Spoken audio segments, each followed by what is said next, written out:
सच्चिदानन्दरूपाय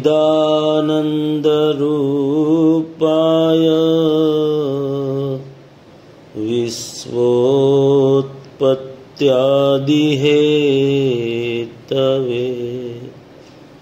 तापत्रयविनाशाय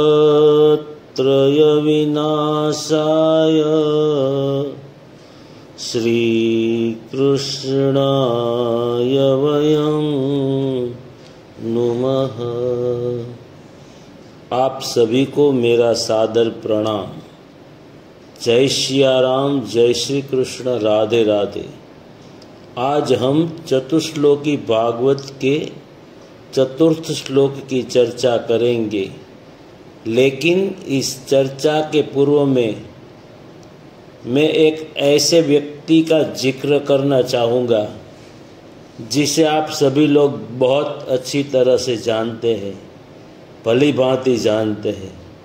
उन शख्सियत का नाम है श्री योगेश भाई विष्णुभाई दवे, जो कि अंतर्राष्ट्रीय ब्राह्मण महासंस्थान के राष्ट्रीय उपाध्यक्ष है, परशुराम विप्र जागृति मंच के राष्ट्रीय उपाध्यक्ष एवं प्रभारी है, गुजरात राज्य के हस्तरेखा के निष्णात है, अंक शास्त्र के ज्ञाता है।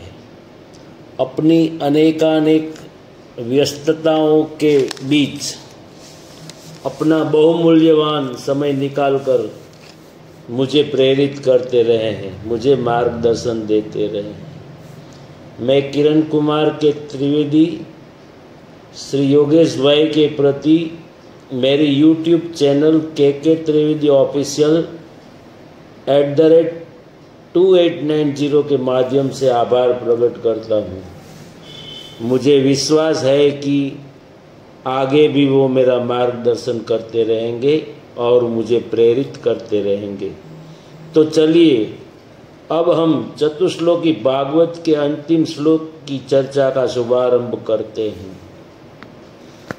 चतुर्थ श्लोक में स्वयं भगवान सृष्टिकर्ता ब्रह्मा जी को आत्म तत्व के जिज्ञासु का विवरण करते हुए कहते हैं, एतावदेव जिज्ञास्यं तत्व जिज्ञासुनात्मनः अन्वय व्यतिरेकाभ्याम यत्स्यात् सर्वत्र सर्वदा। साक्षात भगवान चतुरानंद ब्रह्मा जी को कहते हैं, हे ब्रह्मा जी सुनिए, आत्म तत्व के जिज्ञासु को केवल यही सोचना चाहिए कि जो अन्वय और व्यतिरेक से सर्वत्र और सर्वदा है वो आत्मा है। इस श्लोक में आत्म तत्व, अन्वय और व्यतिरेक शब्दों का उल्लेख है जो वेदांत से ताल्लुकात रखते हैं। इस श्लोक के संपूर्ण अर्थ को जानने के लिए इन तीन शब्दों को समझना बहुत जरूरी है। सबसे पहले हम यह समझने का प्रयास करेंगे कि आत्म तत्व या आत्मा है क्या। जिस प्रकार किसी को सीढ़ी चढ़नी हो तो एक के बाद एक कदम चढ़ने के बाद ही मंजिल तक पहुंचा जा सकता है, ठीक उसी प्रकार देवता से लेकर आत्मा तक पहुंचने के लिए भी एक के बाद एक कदम चढ़ना पड़ता है, तभी हम आत्मा तक पहुंच सकते हैं। यह एक लंबी सफ़र है। इस पर थोड़ी पृष्ठभूमि बनाकर हम आत्मा के विषय में विचार करेंगे। यदि इतिहास का कोई प्राचीन दस्तावेज है तो वह मनुष्य है। यदि इतिहास का कोई प्राचीन वेद या ग्रंथ है तो वह ऋग्वेद है। श्रीमद् भागवत महापुराण में वेदों का उल्लेख है, क्योंकि भागवत स्वयं वेदों का भाष्य है। एक बार वेदव्यास स्नानादि कार्य पूर्ण करके अपने आश्रम सम्याप्रास, जो कि सरस्वती नदी के तट पर स्थित है, बैठे थे तो सोचने लगे कि घोर कलयुग में जीवों की बुद्धि और भाग्य ही कमजोर है तो कल्याण कैसे होगा? प्राणियों का क्या किया जाए? यह सोचकर उन्होंने एक वेद को 4 खंडों में विभाजित कर दिया और अपने एक शिष्य पैल को ऋग्वेद का अध्ययन कराया, जैमिनी को यजुर्वेद का अध्ययन कराया, वैशंपायन को सामवेद का अध्ययन कराया और दारुण सुमंतु को अथर्ववेद का अध्ययन कराया। ऋग्वेद काल में मानव का मन अपनी प्रारंभिक अवस्था में था। उस समय के मनुष्य के लिए संपूर्ण सृष्टि एक विचित्र रहस्य थी। तो आप जानते हैं कि यह रहस्य क्या था? तो सुनिए। पक्षियों का चहचहाना, जानवरों की आवाज़, शाखाओं पर फूलों का खिलना, पेड़ों पर फल लगना, रात और दिन, सूरज चांद और तारों से ढका हुआ आकाश, बारिश के साथ बिजली की गड़गड़ाहट, ऋतुओं का परिवर्तन आदि। प्रकृति की ये सभी घटनाएं इंसानों के लिए एक नए अनुभव की तरह थी। मनुष्य प्रकृति में होने वाले इन सभी क्रियाओं को आश्चर्य से देखता रहता था और अपने आप को असहाय महसूस करता था। इसलिए उनकी पहली प्रतिक्रिया प्रकृति के उन विभिन्न तत्वों को दिव्यता का श्रेय देकर देवता को प्रसन्न करने का प्रयास करता था, जिन्हें उन्होंने अनुभव किया था, और उनसे अपनी सुरक्षा के लिए कार्य करने का अनुरोध करता था। इस प्रकार कोई भी स्पष्ट रूप से देख सकता है कि मनुष्य के दिमाग की फैक्ट्री में देवताओं की छवि कैसे गढ़ी जाती है। तब मनुष्य अपनी सुरक्षा के लिए देवताओं की स्तुति करने लगा। कालांतर में मानव को यह ज्ञात हुआ कि केवल स्तुति से हमारा काम नहीं चलेगा, बल्कि हमें स्तुति के साथ देवता को कुछ न कुछ अर्पित करना चाहिए। तो वह यज्ञ करना प्रारंभ कर दिया। इस प्रकार संहिताओं और ब्राह्मण ग्रंथों से लेकर उपनिषदों तक मनुष्य की रुचि देवता से हटकर आत्मा पर केंद्रित हो गई। आइए अब हम आत्मा के स्वरूप के बारे में सोचें। मनुष्य अपने धर्म के अनुसार आत्मा या आत्म तत्व की व्याख्या करता है। कोई आत्मा को जीव कहता है तो कोई चेतना, इसके अलावा कोई महाचैतन्य भी कहता है। आत्मा हमारा ही स्वरूप है। अपने स्वरूप को जानना ही आत्मा है। हम अपनी अज्ञानता के कारण शरीर को आत्मा समझने की भूल कर बैठते हैं। दरअसल शरीर और आत्मा दोनों अलग अलग है। हमारा शरीर आत्मा का वस्त्र है। तो आइए अब हम देखें कि हमारे धर्म ग्रंथ और हमारे धर्मगुरु आत्मा को क्या परिभाषित करते हैं। सबसे प्राचीन ऋग्वेद के 7वें मंडल में आत्मा को प्राण बताया गया है। आत्मा ते वातः। इसके बाद आत्म तत्व का अर्थ धीरे धीरे विस्तारित होता गया है। मांडुक्योपनिषद जो अथर्ववेद से जुड़ा है, उसमें आत्मा की 4 अवस्थाओं का वर्णन किया गया है। एक है वैश्वानर, दूसरा है तेजस, तीसरा है प्राज्ञ और चौथा है तुरीय। चौथी अवस्था को पार करके यह आत्मा ब्रह्म से एक हो जाती है। इसीलिए संस्कृत में कहा गया है, नान्तः प्रज्ञम न बहिष्प्रज्ञम, नोभयतः प्रज्ञम न प्रज्ञान धनम, न प्रज्ञम ना प्रज्ञम, अदष्टम अव्यवहार्यम, अग्राह्यम अलक्षणम, अचिंतयम अव्यपदेशयम, एकात्म प्रत्ययसारम प्रपंचोपशमम शांतम शिवम अद्वैतम चतुर्थम मन्यन्ते स आत्मा स विज्ञेय।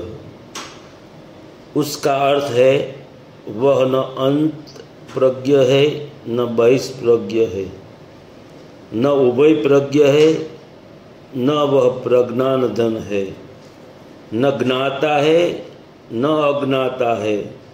वह जो अदष्ट है, अव्यवहार्य है, अग्राह्य है, अलक्षण है, अचिंत्य है, अव्यपदेश्य है, आत्मा के एकांतिक अस्तित्व का बोध ही जिसका सार है, जिसमें समस्त प्रपंचात्मक जगत का विलय हो जाता है, जो पूर्ण शांत है, जो शिवम है, मंगलकारी है और जो अद्वैत है, उसे ही चतुर्थ पाद माना जाता है।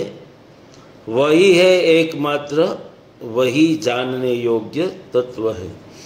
यही बात तुलसीदास जी रामचरितमानस में कहते हैं, ईश्वर अंश जीव अविनाशी चेतन अमल सहज सुखरज। इसका अर्थ ये होता है कि जीव है वो ईश्वर से अलग हो गया है, वो अविनाशी है, चेतन है, अमल है और सहज सुख की राशि है। श्रीमद् भगवद गीता में श्री कृष्ण आत्मा की व्याख्या करते हुए कहते हैं, वासांसि जीर्णानि यथा विहाय नवानि गृह्णाति नरोपराणि तथा शरीराणि विहाय जीर्णानि अन्यानि संयाति नवानि देहि।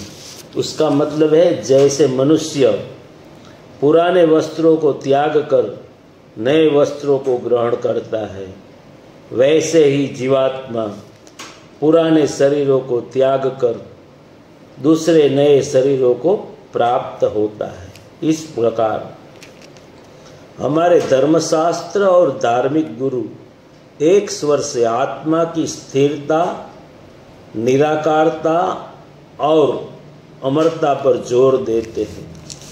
आत्मा के बारे में इतनी चर्चा के बाद अब आइए जानते हैं अन्वय और व्यतिरेक के बारे में। सत्य तक पहुंचने के लिए दो चीजों का एक साथ दिखना उसे अन्वय कहते हैं। Two things appear together is अन्वय। आइए एक उदाहरण से समझने की कोशिश करते हैं। कहीं हम धुआं देखते हैं तो हम समझ जाते हैं कि उधर आग भी है, उसे अन्वय कहते हैं। दोनों चीज एक साथ दिख रही है, अगर धुआं नहीं है तो आग भी नहीं है, उसे व्यतिरेक कहते हैं। अन्वय हकारात्मक है और व्यतिरेक नकारात्मक है। और एक उदाहरण से अन्वय और व्यतिरेक को समझते हैं। जब हम कोई सपना देखते हैं तब हमें आत्मा का बोध होता है, लेकिन स्थूल शरीर का बोध नहीं होता है, उसे अन्वय कहते हैं। आत्मा का बोध होते हुए भी स्थूल शरीर का बोध नहीं है, उसे व्यतिरेक कहते हैं। तो आत्मा, अन्वय और व्यतिरेक के बारे में जानने के बाद आइए मूल श्लोक पर वापस आते हैं। ब्रह्मा जी भगवान से पूछते हैं कि आपके पास कोई सामग्री नहीं थी, फिर भी आपने संसार की रचना कैसे की? भगवान ने उत्तर दिया कि यदि मेरे पास पदार्थ नहीं है तो मैं ही संसार बन गया, क्योंकि भगवान ने चतुश्लोकी भागवत के प्रथम श्लोक में यह स्पष्ट कर दिया है कि अहमेवासमेवाग्रे नान्यद यद सदसत् परम।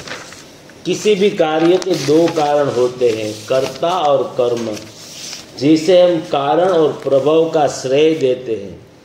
आइए एक उदाहरण की मदद से समझने की कोशिश करते हैं। उदाहरण के तौर पर एक मिट्टी का बर्तन। अतः इस मिट्टी के बर्तन में पदार्थ को उपादान कारण कहा गया है, और अगर मिट्टी का बर्तन किसी कुम्हार ने बनाया है तो कुम्हार निमित्त कारण माना जाएगा। हमारा शरीर पंचमहाभूत और माता पिता के संयोग से बना है, तो पंचमहाभूत उपादान कारण माना जाएगा और माता पिता निमित्त कारण माने जाएंगे। लेकिन कुछ कार्य ऐसे भी होते हैं जिसका निमित्त और उपादान कारण एक ही होता है।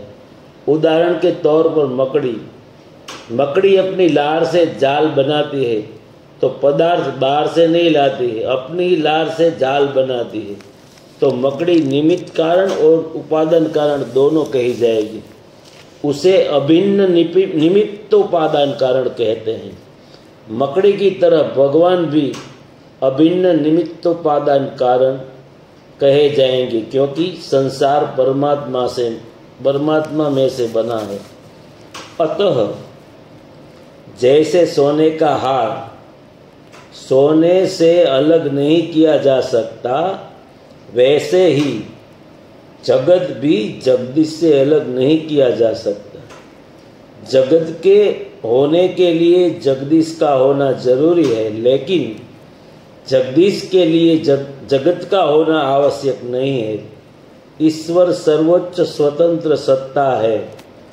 भगवान ब्रह्मा जी को समझाते हुए कहते हैं कि नेति नेति शब्दों के द्वारा वेद मेरा ही निरूपण करता है। अंत में भगवान ब्रह्मा जी को समझाते हुए कहते हैं कि एतावदेव जिज्ञास्यम तत्व जिज्ञासुनात्मनः। जो जिज्ञासु इस बात को अर्थात आत्म तत्व को जान लेता है, उसके लिए फिर कुछ भी जानना शेष नहीं रहता। मैंने अपने विचार के अनुसार इस श्लोक को समझाने का प्रयास किया है। यदि मेरे से कोई गलती हो तो क्षमा चाहता हूँ। मैं अपनी वाणी को विराम देता हूँ। जय श्री कृष्ण। राधे राधे।